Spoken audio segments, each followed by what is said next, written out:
how to add a drop-down menu on Wix. Hi guys, welcome back. Today I'm going to be showing you how to add a drop-down menu in Wix. So let's get started.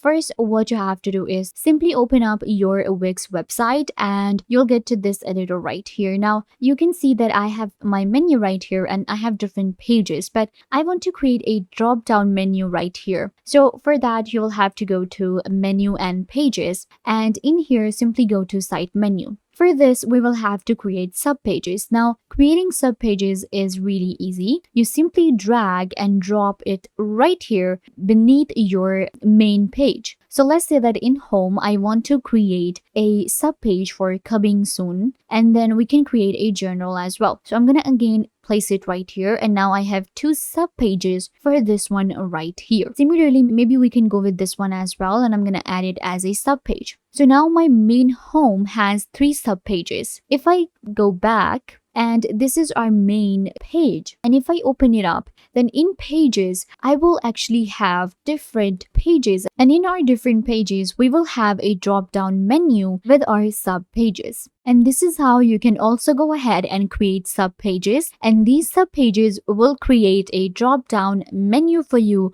on your website. I hope that I was a big help. Don't forget to give this video a big thumbs up and subscribe to the YouTube channel.